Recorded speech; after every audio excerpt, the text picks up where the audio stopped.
Welcome back to the Deep Dive. We're continuing our journey, really digging into a pivotal period of anti-colonial resistance, looking at the dynamics through a specific lens. Today, we're focusing on those intense years right after a major military offensive phase, well, marked by some big strategic shifts and really high-stakes confrontations. That's right. And it's important to stress again, for you listening, that this deep dive, and actually this whole series, is drawing its insights exclusively from a source provided by Shabait. We're working strictly within the narrative presented in that text. Absolutely. We want to be crystal clear about that. And this part of the deep dive, it's particularly crucial if you're following this story. We're now in part 3 of our 4-part series, navigating the historical account as laid out in this specific Shabait source. Exactly. So if you happen to miss parts 1 and 2, which really, set the stage detailing the lead up to and the immediate impact of the Sixth Offensive, we definitely recommend going back for a listen. They give you that essential context for what we're about to unpack today. Yeah, you really need that foundation to appreciate the complexities we're getting into now. Our mission today, guided completely by the account in this Shabait source, is to dive into that next critical phase of the struggle. We'll be looking closely at the military and political maneuvering that unfolded, specifically from 1983 through 1986. It's a pretty complex story. You've got major battles, attempts at peace talks, it's all in there, as documented in this text. Our goal is really to pull out the most important insights, the key details, to help you make sense of this really intense period. Right. It's about seeing how that military pressure, the strategic decisions, and the whole political landscape kind of intersected during these challenging years, all viewed, of course, through the perspective offered by this specific source.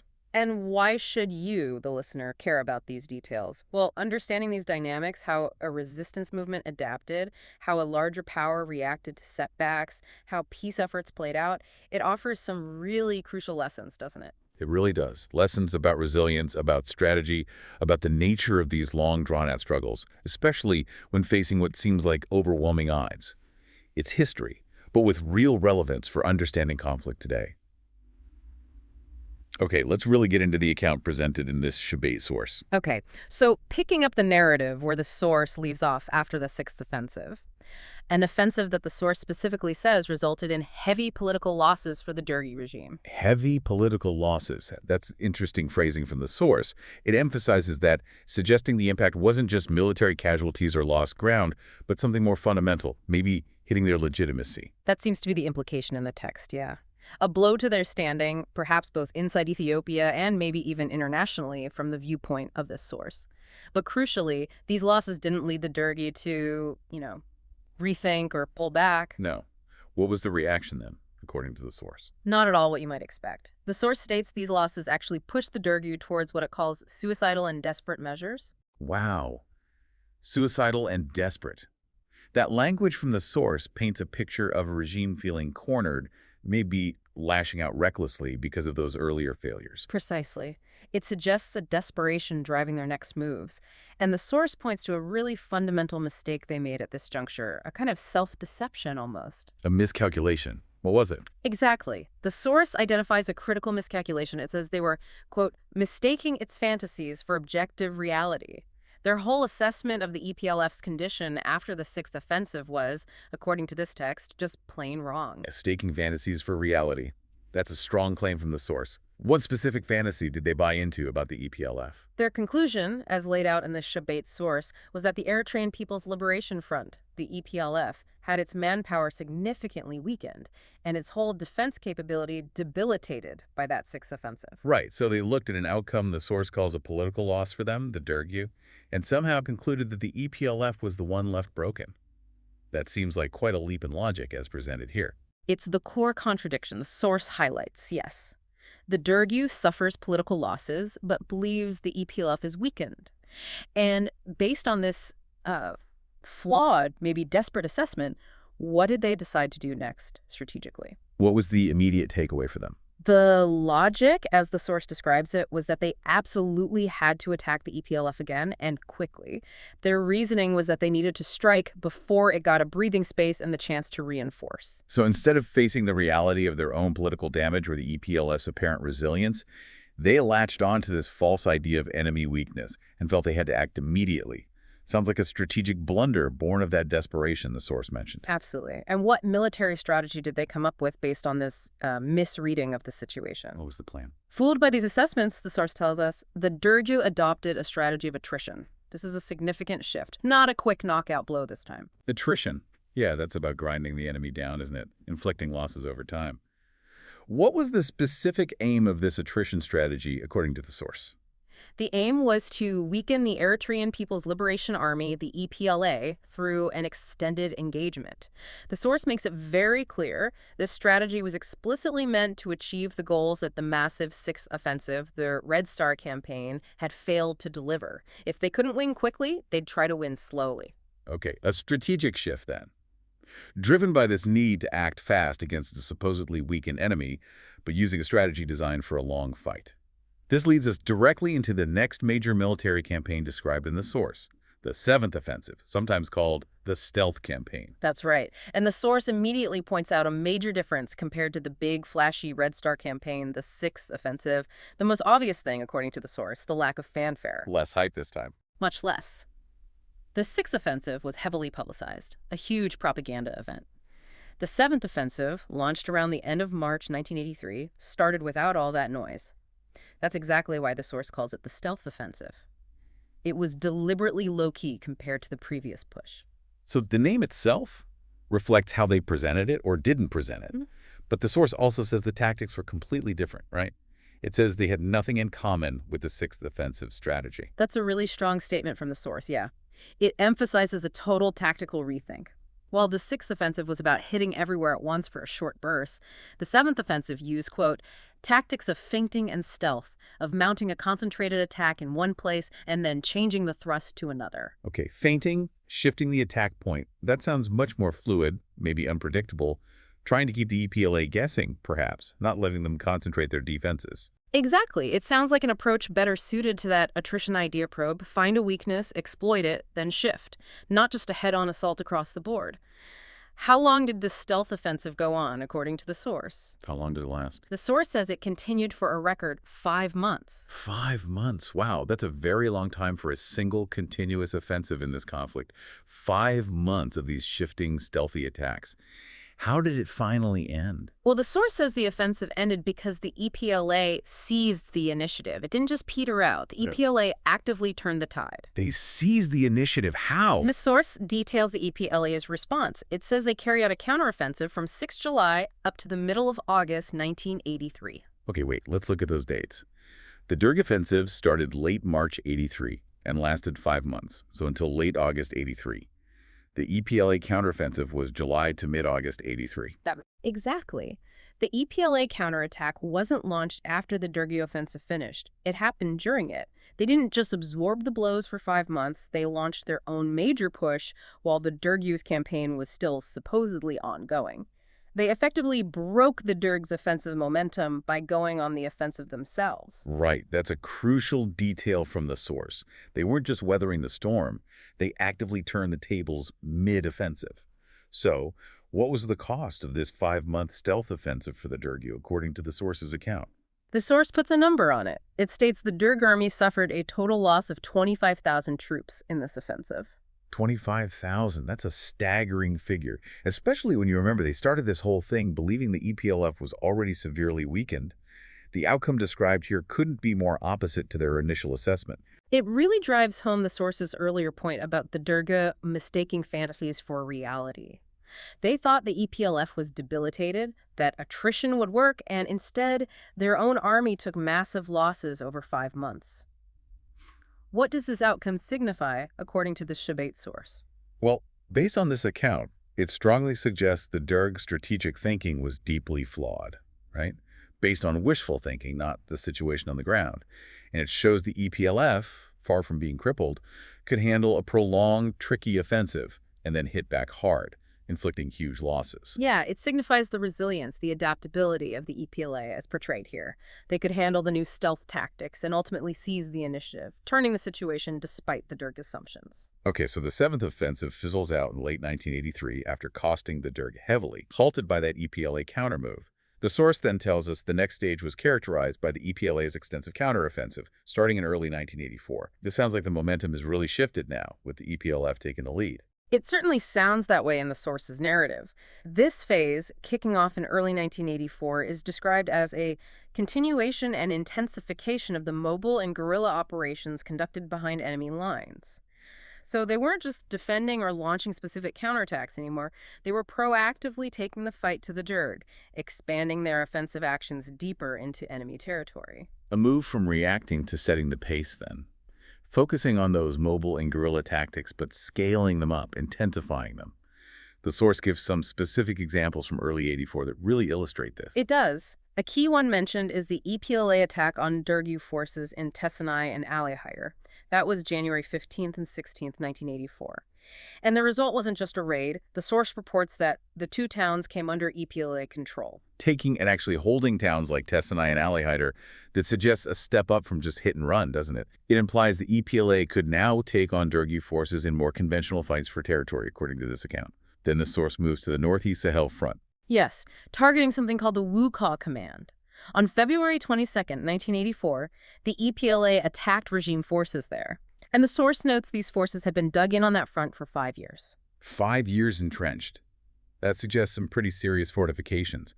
What happened in that attack on February 22nd? Well, this is interesting. The source says that specific attack did not succeed. Okay, so it failed. But then, immediately after saying it didn't succeed, the source adds that this attack meant the enemy front was liquidated. Did not succeed, but the enemy front was liquidated. That sounds contradictory. How does the source seem to square that? Based only on the text, what could that mean? That's the puzzle in the freezing, isn't it? Reading it strictly from the source, it seems to be making a distinction. Maybe the specific tactical goal of that February 22nd assault wasn't fully achieved, like they didn't capture a particular bunker or break through at that exact point, but the strategic result of the attack, even if not fully successful in its immediate aims, was that the enemy's whole defensive line on that front, which had held for 5 years, was effectively shattered or neutralized, liquidated. Ah, okay. So the attack itself might have fallen short of its immediate objective on the day, but it caused enough disruption or damage that the enemy's overall defensive structure on that front basically collapsed as a cohesive barrier. That interpretation seems plausible given the context of breaking a long-held line. And the source provides follow-up information that seems to support this reading. It mentions a second onslaught on that same northeast Sahel front, this one from March 19th to 21st, 1984. And the result of that second push. The outcome stated is clear. An extensive area liberated. Right. Liberating an extensive area shortly after suggests the enemy front had indeed been broken or liquidated in February. If he was still solid, liberating a large area wouldn't likely have happened. And then the source mentions another significant operation closer to the Dergue's nerve center. The Asmara Airport Commando Operation, May 21st, 1984. The source calls it a successful commando operation. And the significance implied by the location is that the EPLF could strike effectively right near the capital, Asmara. It shows how far behind enemy lines they could operate. Okay, so by mid-1984, according to this Shabait source, the EPLA has taken towns like Tessenai and Alihaider, broken a 5-year static front in the Sahel, liberated territory there, and hit the capital's airport. What was the overall strategic effect of these actions, especially the ones in western Eritrea, according to the source's analysis? The source sums it up. The successful execution of major operations, particularly in western Eritrea, led to the contracting of both the areas under the enemy and its defense perimeter. Essentially, by taking ground and pushing the Dergue back, particularly in the west, the EPLA was shrinking the zone the Dergue controlled and forcing them to pull their defenses tighter. This shrinking territory and tightening defense perimeter created a new situation, didn't it? And the source says this directly led to the EPLF's next big move, the attack on Barentu. Exactly. The source makes that connection explicit. As the successful execution of major operations led to the contracting of the areas under the enemy, the EPLF decided to mount an attack on Barentu. Given Barentu's importance in western Eritrea, it became the logical target in the source's narrative of how the EPLA was progressing strategically. So Barentu identified as key, maybe vulnerable, due to the earlier EPLA successes squeezing the Dergue. Operation Barentu starts in July 1985 based on the dates that follow in the source. What was the immediate result of the EPLF attack there? According to the source, the regime forces in Barentu were decimated. It says Operation Barentu inflicted heavy military losses in the colonial army. The source uses strong language to indicate a major defeat for the Dergue garrison there. Decimated, heavy military losses suggests a clear EPLF victory in the battle itself. But the source also mentions political consequences. Big ones. It states Operation Barentu had major political repercussion, which made the Dergue hysterical. Hysterical. That's a powerful word from the source to describe the Dergue's reaction. It suggests the loss of Barentu wasn't just a military setback, but a profound political shock that caused panic, maybe irrationality, within the regime. It really underscores how important Barentu must have been strategically and politically in the eyes of the regime, according to this text. How did the Dergue react militarily to this shock and the loss of the town? What was the comeback? They threw enormous resources at it, the source explains. First, they mounted continuous counterattacks to try and regain the lost towns, presumably Barentu, maybe Tessane too, when those initial efforts failed. They escalated. Massively. The source specifies the Dergue deployed many additional brigades. And significantly, it says they brought their biggest mechanized division from the Ogaden. Pulling their biggest mechanized unit all the way from the Ogaden front. That shows just how desperate they were to get Barentu back, according to this source. It signals the scale of the perceived threat and the priority they placed on reversing this EPLF gain. Were they successful? Yes, the source confirms they were. After deploying these massive reinforcements, the Dergue subsequently recaptured Barentu on 24 August 1985, so about a month after the EPLF took it. And the source adds they advanced further, retaking the town on 26 August. The context strongly implies this was Tessane, which the EPLF had captured back in early 1984. Okay, so the EPLF scores a huge victory, takes Barentu, inflicts heavy losses, causes political panic, but the Dergue responds with overwhelming force, brings in major reserves, and manages to retake Barentu and Tessane about a month later. How does the source ultimately assess Operation Barentu for the EPLA given this whole sequence? It offers a really interesting, nuanced take. It lists several positive outcomes for the EPLA first. It stresses they inflicted heavy manpower and material losses on the enemy. It also says the operation boosted the EPLA's firepower, which suggests they captured a lot of enemy equipment. Right, hurting the enemy, gaining resources. Any other positives mentioned? Yes, and this is strategically important. Yeah. The source says Operation Barentu was successful in preempting an imminent enemy offensive. So, the EPLF's attack disrupted the Dergue's own plans for a major push. Okay, those are significant gains reported by the source, tactical success, resource acquisition, disrupting enemy plans. But there's a but, isn't there? A key qualification in the source's final assessment. There is, and it's crucial for understanding the source's view on the battle's lasting impact. The source explicitly states that despite all those successes, the losses inflicted, the weapons captured, the preemption Operation Barentu did not lead to the strategic consolidation of the EPLA's position. Did not lead to the strategic consolidation. That's a really important phrase from the source.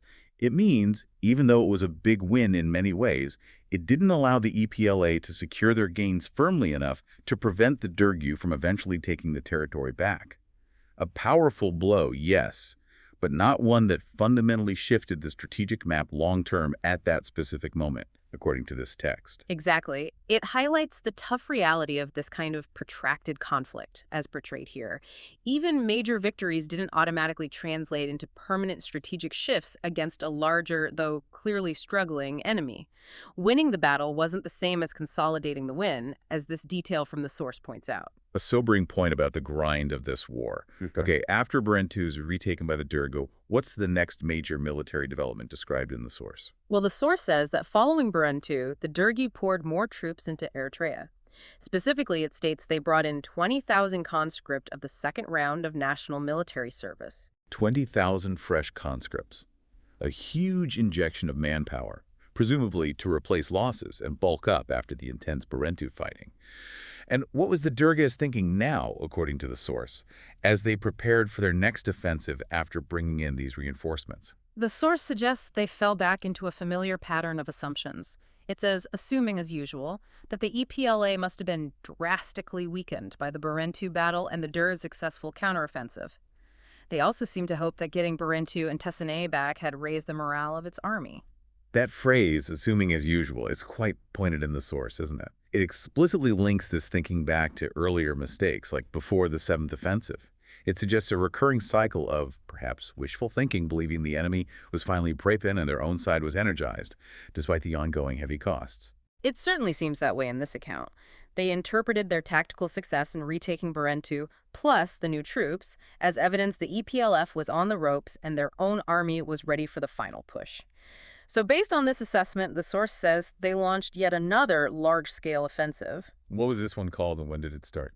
This one was named Bahre Negash, and it kicked off on October 10th, 1985.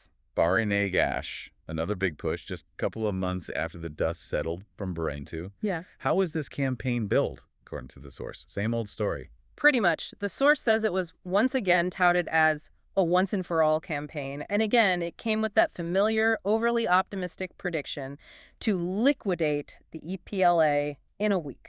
Once and for all, liquidate in a week. The source repeating this kind of rhetoric really emphasizes the gap between the regime's propaganda and the actual grinding reality of the war, doesn't it?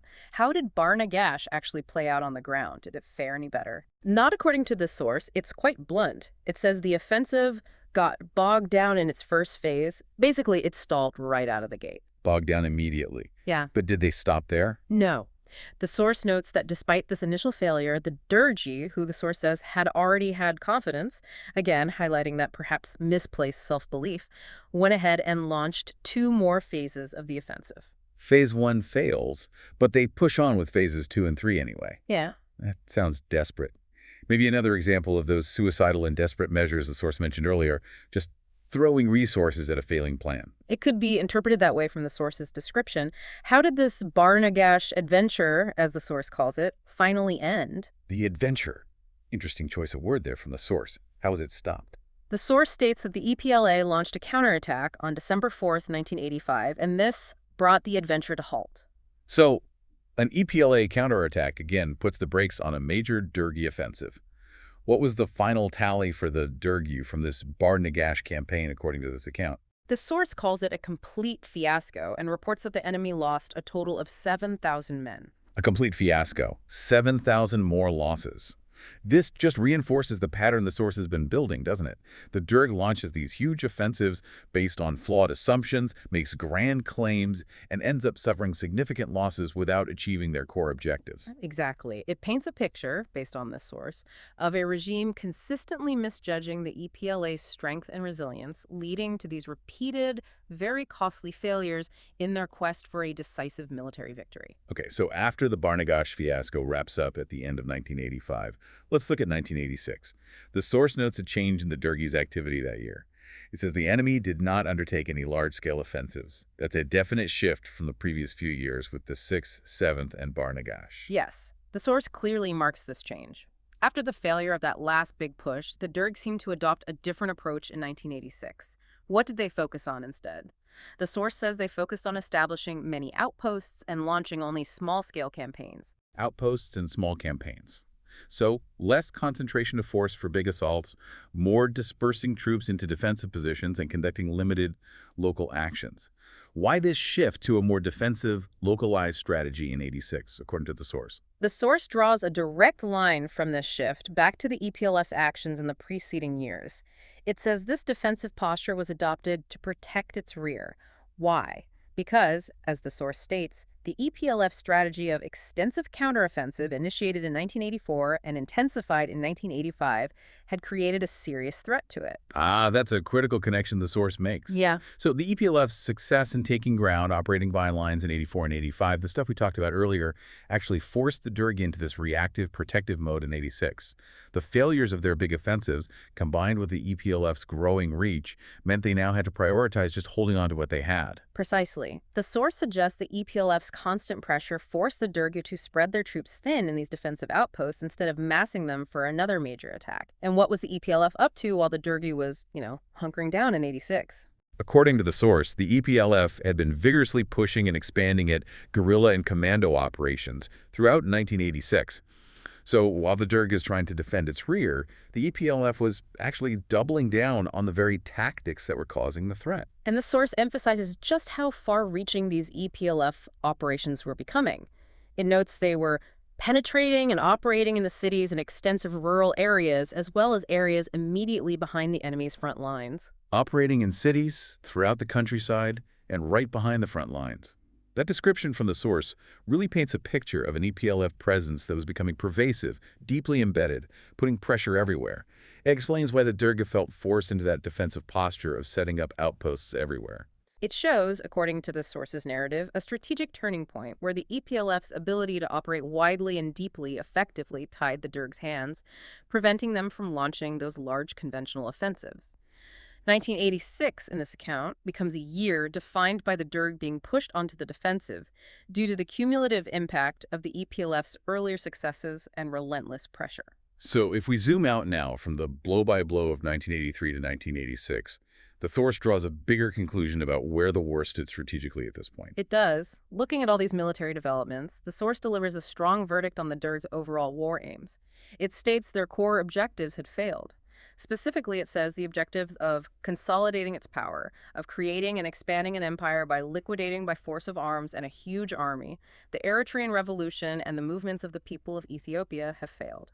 That's the bottom line, according to the source, drawn from the events it just laid out. Despite the massive army, the repeated offensives, the Dergue had failed to crush the Eritrean revolution or impose its imperial vision. The military reality, as detailed, showed their approach wasn't working. And the source then takes a moment to reflect on why the Dergue did have some initial military successes earlier in the conflict. It acknowledges things weren't always going badly for the regime. Right. What factors does the source credit for those early Dergue victories? It lists a few key things. First, the Dergue was able to exploit the prevailing chaos at the time they took power. Second, they effectively channeled chauvinistic sentiments it aroused against the Somali attacks, using that external threat to rally support. Third, and critically, was their acquisition of massive amounts of Soviet weapons and military advisors. Okay, so capitalizing on instability, nationalist sentiment, and huge amounts of Soviet military aid. Anything else? Yes, one more crucial element mentioned, the direct physical intervention of Cuban and South Yemeni armies, foreign troops fighting alongside the Dergue. So, a potent mix gave them an early edge. Internal factors, external threats, massive Soviet hardware, and allied foreign troops on the ground. Exactly, but the source immediately follows that by stating very clearly, but thereafter the Dergue's power and fortunes have been waning. That early advantage didn't last. And the decline wasn't just military. The source points to the political situation inside Ethiopia itself. What was happening internally? The source notes that as the political bankruptcy of the regime became more evident, the political consciousness and the organized opposition of the Ethiopian people were growing. So, internal dissent and opposition within Ethiopia were actively undermining the Dergue's strength and its ability to sustain the war in Eritrea, according to this account. Right. A weakening grip at home made it harder to project power abroad. The source uses a specific example to illustrate this decline, doesn't it? Something about conscription. Yes, it uses the National Conscription Program as a concrete example of the regime's deteriorating position. How so? What did the conscription numbers show, according to the source? The source highlights the regime's failure to meet its own conscription targets. It points specifically to the successively decreasing number of conscripts from the first to the latest fourth round. This declining ability to actually raise the troops they needed is presented by the source as a clear symptom of the regime's weakening state. Maybe less ability to enforce the draft, maybe more public resistance, likely both. That's a telling detail from the source, using something like draft numbers to show a broader decline. What about the weapons balance? The source said Soviet arms gave the Dergue an early advantage. Did that last? The source acknowledges that initial superiority in new weapons was potent, but adds it was not for long. The edge was temporary. How did the EPLA deal with that initial technological gap? The source explains that the EPLA narrowed the gap by capturing and achieving proficiency in their use. Wow. They didn't just face the better weapons. They captured them from the Dergue and learned how to use them effectively themselves. Exactly. It speaks volumes about the EPLA's resourcefulness and adaptability, as portrayed in this source. They turned the enemy's advantage against them by acquiring and mastering the technology through combat. And what about that crucial foreign support? The Soviets, Cubans, South Yemenis who initially sent troops.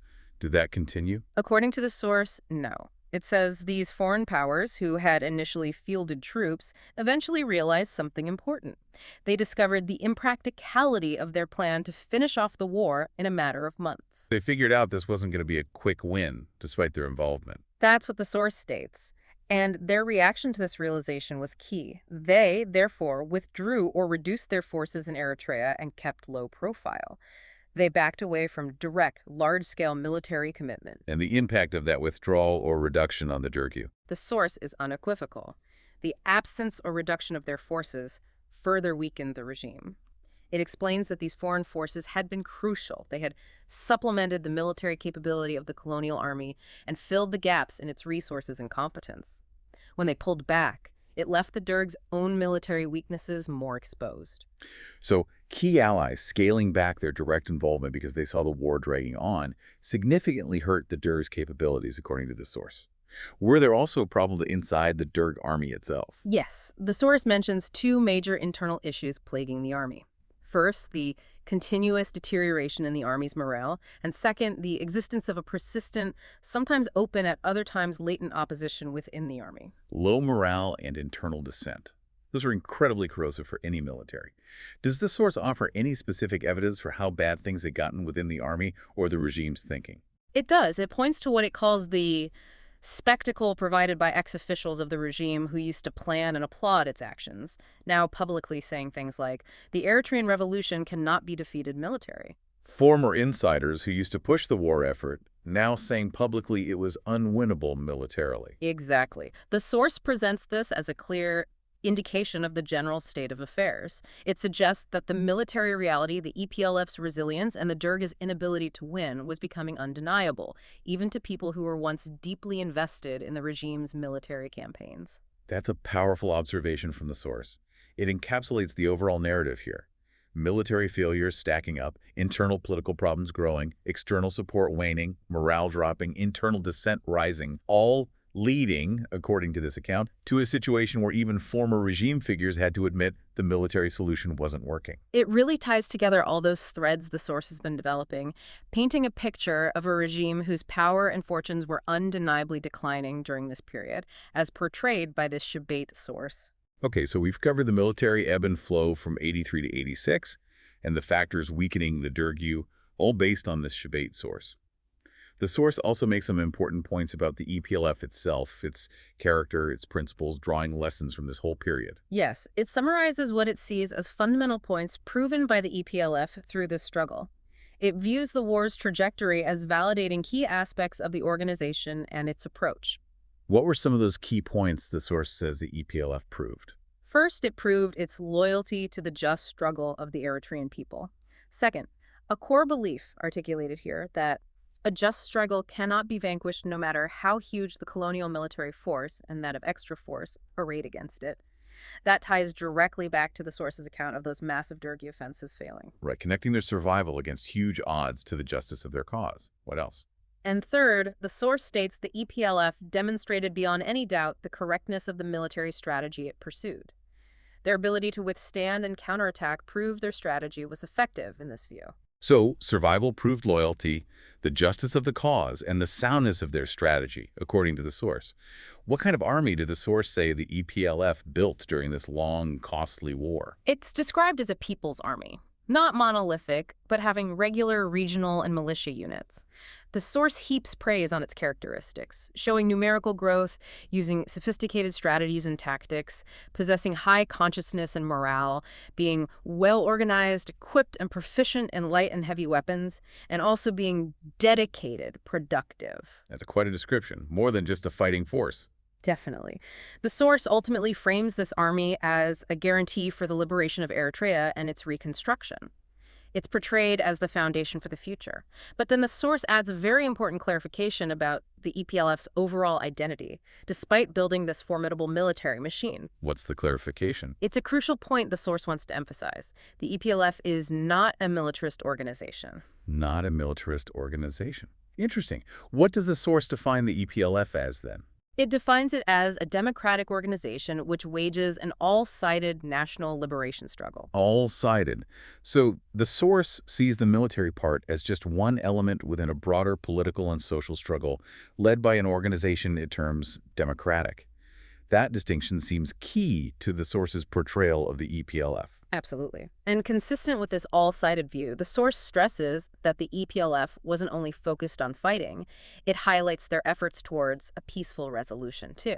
What does it say about their stance on peace? It states clearly that the EPLF has worked tirelessly for a just and peaceful political solution. And why did they pursue peace, according to the rationale given in the source? Was it just rhetoric? The source provides a specific reason, because it believed this to be the simplest solution, one which minimizes destruction and bloodshed and assures peace, prosperity, and stability to the people of Eritrea, Ethiopia, and the region as a whole. So, the source presents the pursuit of peace as pragmatic, the best way to avoid suffering and bring stability not just to Eritrea, but to the whole region. And this wasn't a new idea in the 80s, right? The source says this effort was long-standing. Yes, it mentions the struggle for a peaceful solution going back over 30 years through different phases of the conflict. And the source connects the start of the armed struggle directly to the failure of peaceful avenues, doesn't it? It does. It reiterates that taking up arms occurred not because this was their choice, but because the world community had denied their case due attention. The armed struggle is positioned here as a last resort, forced upon them by international indifference. Looking back further, the source briefly touches on why dialogue wasn't feasible under Emperor Haile Selassie. Right. Under Haile Selassie, the source says dialogue was actively blocked. The regime, with what the source calls the active collaboration of the United States, built walls of isolation around the struggle and just aimed to quietly liquidate the armed struggle. No room for talks there, according to this account. Suppression, not negotiation, was the goal then.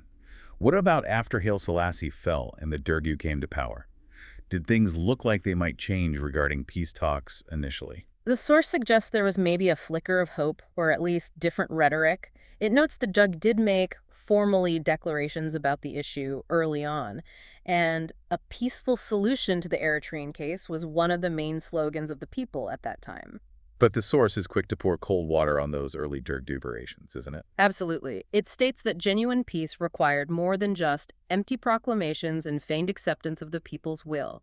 It needed real conviction and seriousness.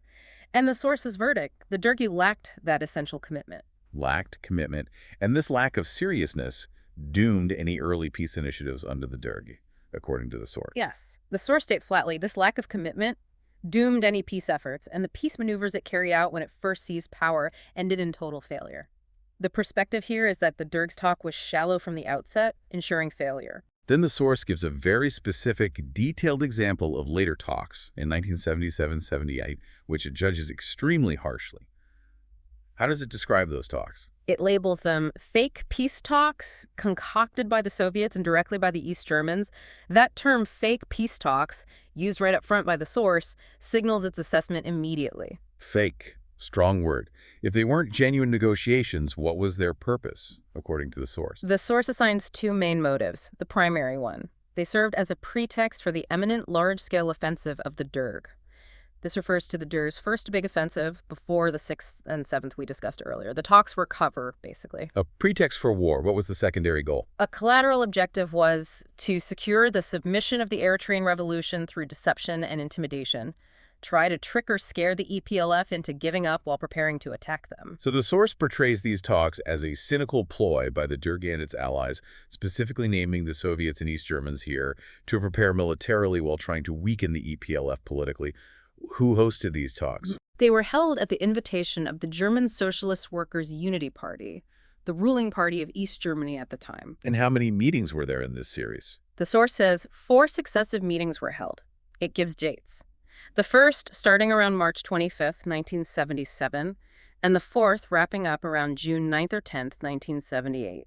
And the timing, relative to the Dergue's offensive, is presented by the source as the smoking gun, proving the talks were fake. Absolutely. The source makes a point of highlighting. On 150778, a month after meeting, the Dergue launched its first large-scale offensive. That quick jump from the end of the peace talks to a massive military assault is presented as clear evidence within the source's narrative that the talks were never sincere, just a setup. Let's look at that first meeting in more detail as the source describes it.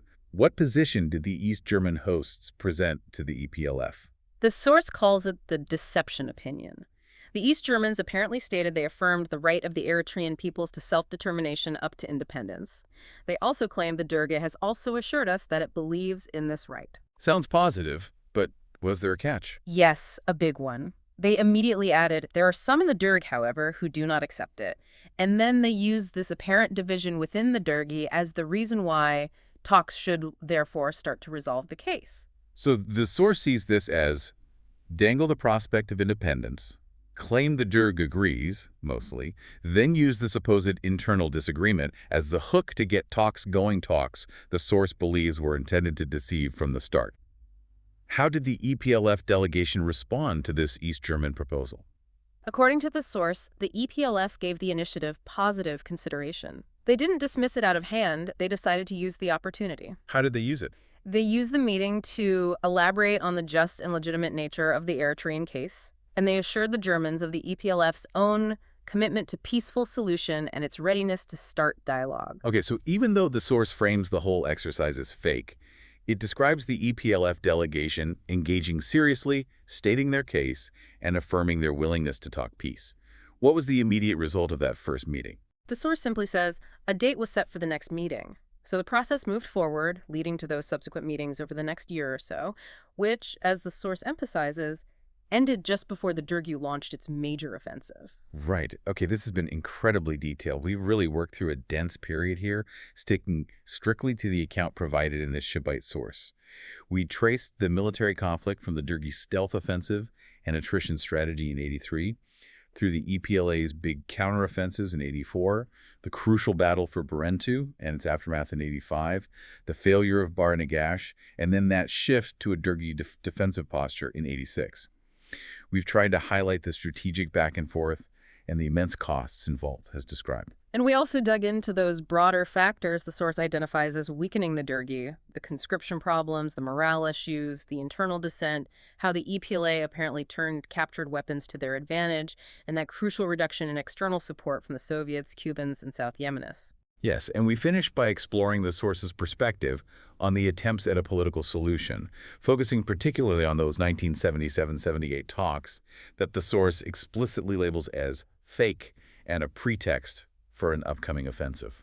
It's really clear from this account, isn't it, that this phase wasn't just about battlefield result. It was about these complex, shifting dynamics, power, resources, morale, international actors, and this very fraught relationship between warfare and these attempts, however sincere or insincere, at finding peace. Absolutely. And just a reminder for everyone listening, this was part 3 of our 4-part deep dive, focused entirely on this specific Shabait source. Yep. If you missed parts 1 and 2, please do go back. They really lay the groundwork for understanding the context of everything we discussed today, according to this source's narrative. Yeah, and as we've walked through this cycle, offensive, counteroffensive, another counteroffensive, alongside these descriptions of peace talks that the source portrays as fundamentally strategic maneuvers rather than genuine efforts, it really does leave you with a provocative question, doesn't it? A question stemming directly from this Shabait narrative we've explored. What's the question that emerges for you from this account? Well, if the source presents these 77-78 talks as a deliberate pretext for war and insists the Dergue lacked the necessary seriousness for real peace, what does this specific account suggest about the conditions needed for genuine peace talks to even have a chance in such a bitter conflict? Does this narrative imply that maybe you need military leverage or perhaps a decisive shift on the battlefield to force the other side into sincere negotiations? Or, conversely, is it precisely this use of talks as a strategic tool, this alleged lack of genuine commitment highlighted by the source, that becomes the biggest barrier, poisoning the well for any real diplomacy? That's a deep question to ponder, drawn straight from the tensions presented in this source material. Is military pressure a necessary catalyst for real talks? Or is the very idea of using talks as a tactic the thing that prevents peace? Something for you, the listener, to think about as we wrap up today and look ahead to the concluding part of this deep dive where we'll see how this narrative continues according to the Shabait source. Indeed. Looking forward to it. Thank you for joining us for this deep dive into the source material. We'll pick up the story in part 4, our final installment in this series.